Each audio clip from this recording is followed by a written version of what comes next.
चले थे साहब कुरान बदलने, चले थे कुरान की 26 आयतों को निकलवाने। कसम खाया था कि मैं इस कुरान को बदल के रहूंगा, इस कुरान को चेंज करके रहूंगा, इस कुरान को हटा के रहूंगा, 26 आयतें उसकी निकलवा के दम लूंगा। चला था कुरान बदलने, अल्लाह ने ऐसा बदला कि मेरी किताब को बदलने का सपना देखने वाले, देख मैंने तुझी को बदल डाला। तेरी औकात क्या है कुरान को बदलेगा? तू 26 आयतों की बात करता है। तू अगर मरने के बाद 26 मर्तबा जिंदा होकर, 26 मर्तबा भी मरकर, 26 मर्तबा भी जिंदा हो जाए, और 26 मर्तबा जिंदा होने के बाद भी अगर ये चाहे कि हम 26 आयतें बदल दें, तो 26 आयतें तो बहुत दूर की बात, कुरान के 26 लफ्ज भी नहीं बदल सकता। और 26 लफ्ज तो बहुत दूर की बात, कुरान का एक नुक्ता भी इधर से उधर नहीं कर सकता। अल्लाह ने ऐसा बदला कि वो बेचारा एक मंदिर में जाके शरण लेकर हवन करते हुए पूजा कर रहा है और अपने माथे पर टीका लगा रहा है, और उसने भी ये साबित कर दिया कि अब हम पूरी तरीके से बदल गए हैं, अब इस्लाम से हमारा कोई ताल्लुक नहीं है। लेकिन जिसने अपने आप को पूरी तरीके से बदल लिया, आज वो ये समझ रहा है कि मैं बदल गया, आज वो समझ रहा है कि मैंने इस्लाम को छोड़ दिया, आज वो ये समझता है कि मैंने पूरी तरीके से चेंज हो गया।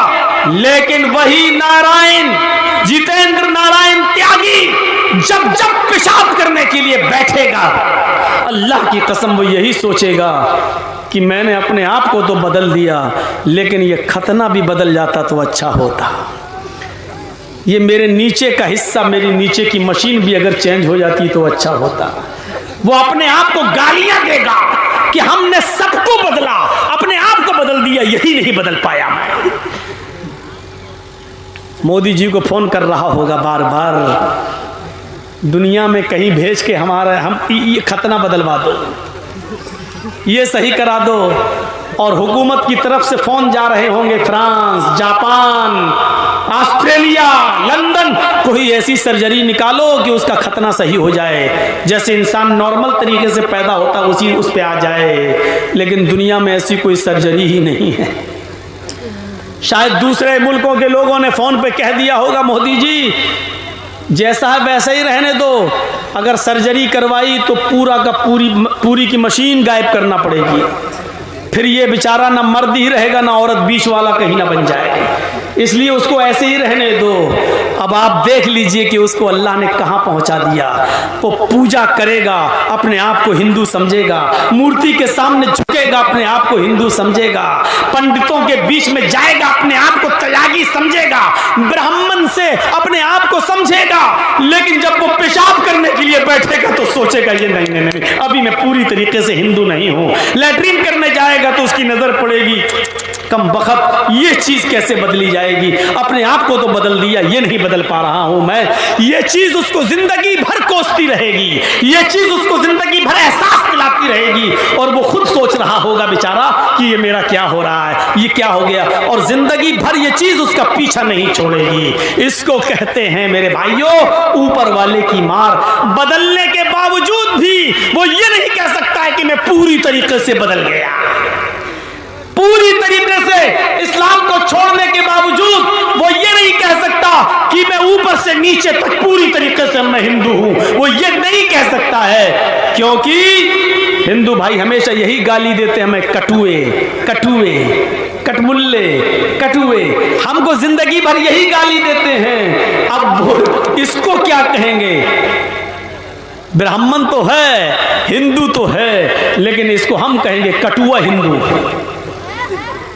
तसव्वुर करो कि ये चीज पंडितों को भी सोने नहीं दे रही है, ये चीज उसको हिंदू बनाने वालों को भी सोने नहीं दे रही है। और वो यही बहुत से लोगों ने कह भी दिया, हट ये हिंदू कैसे हो सकता है, इसका तो खतना हो गया है, ये खतना सही कराए तब हम इसको हिंदू। बहुत से हिंदू संगठनों ने ये कह दिया है, तंजीमों ने ये कह दिया है कि हम इसको हिंदू मानते ही नहीं है। मेरे भाइयों, एक ही मंदिर के पुजारी ने न कहा है, लेकिन बहुत से लोगों ने उसको हिंदू मानने से भी इनकार कर दिया है। आने वाला वक्त देखिएगा, जो अपने बाप का ना हो, जो अपनी माँ का ना हो, वो किसी और का भी नहीं हो सकता है। आने वाला वक्त देखिएगा, जो हाल सलमान रश्दी का हुआ, जो हाल तस्लीमा नसरीन का हुआ, जो हाल तारिक फतह का हुआ, वही हाल इसका होगा।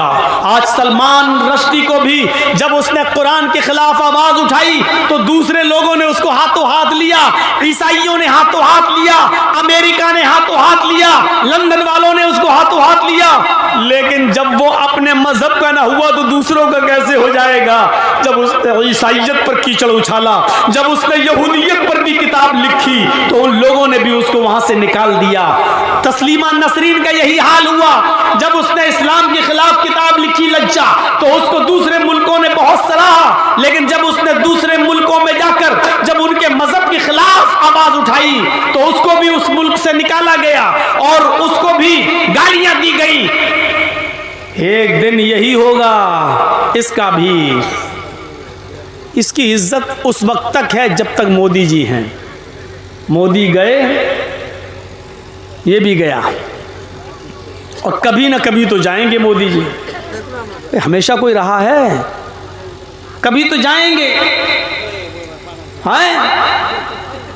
राहत इंदौरी ने कहा था, जो आज साहिबे मसनद हैं कल नहीं होंगे। जो आज साहिबे मसनद हैं कल नहीं होंगे।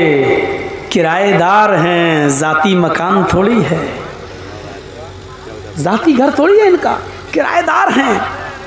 कल किराएदार जो मालिक होगा खाली करा लेगा। एक दिन जनता अपने वोट से आपको हटा देगी, और जब हटाएगी तो इसकी भी कोई वैल्यू नहीं रह जाएगी। हर चीज का एक वक्त होता है, इंतजार होता है।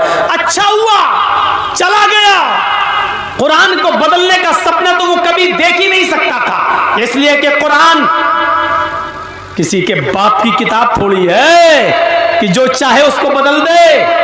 ये कुरान अल्लाह की तरफ से नाजिल की हुई किताब है। दुनिया के सारे ईसाइयों को चैलेंज, दुनिया के सारे यहूदियों को चैलेंज, दुनिया के सारे हिंदुओं को चैलेंज।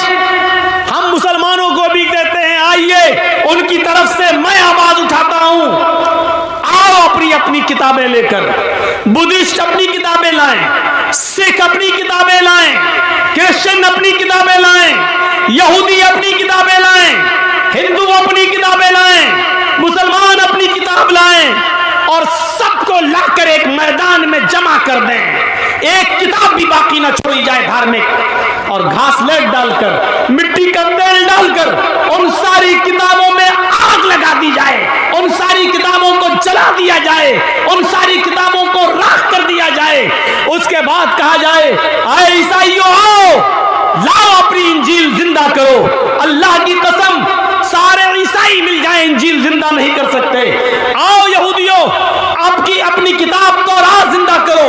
यहूदी मर जाएंगे, तौरात जिंदा नहीं कर सकते। आओ बुद्धिस्टों, अपना बुद्धिज्म जिंदा करो। बुद्धिस्ट लोग अपनी किताब नहीं सुना पाएंगे। आओ सिखो, तुम अपना गुरु ग्रंथ पेश करो, वो भी नहीं कर पाएंगे। सारे धार्मिक विद्वानों से कहो अपनी अपनी किताबें जिंदा करो, नहीं कर पाएंगे। मुसलमानों से कहो तुम्हारा कुरान भी तो जल गया है, तुम अपनी किताब लाओ। एक छोटा सा बच्चा 10 साल का, 11 साल का, 12 साल का मुसलमानों के सफ में खड़ा होगा, उठेगा और पढ़ेगा, बिस्मिल्लाहिर्रहमानिर्रहीम, अल्हम्दुलिल्लाहि रब्बिल आलमीन, अर्रहमानिर्रहीम, मालिक यौमिद्दीन। यहां से शुरू करेगा और कुल औज़ु बिरब्बिन नास, मलिकिन नास, इलाहिन नास, मिन शर्रिल वसवासिल खन्नास, लज़ी युवस्विसु फी सुदूरिन नास। मिनल जिन्नति वन्नास तक पढ़कर सुना देगा। ये 10 और 11 साल का बच्चा सारे मजहबी उलमा को, विद्वानों को थप्पड़ मारते हुए कहेगा कि हमने अपना पूरा कुरान सुना दिया, तुमने उस कुरान को तो जला दिया जो कागज पर लिखा हुआ था, तुमने उस कुरान को तो जला दिया जो तुम्हारे टुकड़ों पर, कागज के टुकड़ों पर लिखा हुआ था, लेकिन तुम उस कुरान का क्या करोगे जो मेरे सीने के अंदर महफूज है, जो मेरे दिल के अंदर महफूज है। मेरे भाइयों, कुरान एक ऐसी किताब है जो जलाने के बाद भी न जल सके। पूरे कुरान को समंदर में डाल दो तो समंदर उसको डुबो न सके। मेरे भाइयों, यहां से आप अंदाजा लगाइए, दुनिया की सारी किताबें जल जाएं तो दोबारा कोई उनको लिख नहीं पाएगा, लेकिन कुरान को अगर जला दो तो दूसरे ही दिन उसको तमाम की तमाम हाफिज मिल जाएंगे लिखने के लिए, तमाम की तमाम हाफिज मिल जाएंगे उसको सुनाने के लिए।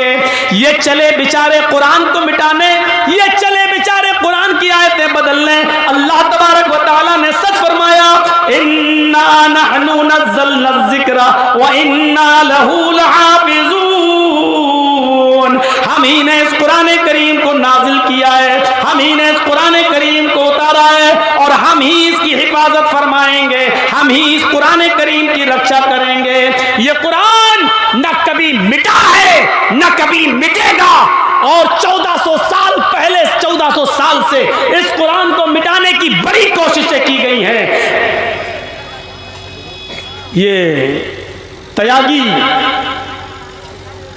ये कोई नया नहीं है, इससे पहले भी बहुत लोग उठ चुके हैं इस कुरान के खिलाफ आवाज उठाने के लिए, इस कुरान के खिलाफ जबान चलाई है उन्होंने, लेकिन सबने शिकस्त खाई है और सबको मुंह की खानी पड़ी है। तो मेरे प्यारे साथियों, ये कुरान एक ऐसी किताब है जो कभी किसी के मिटाने से नहीं मिट सकती है।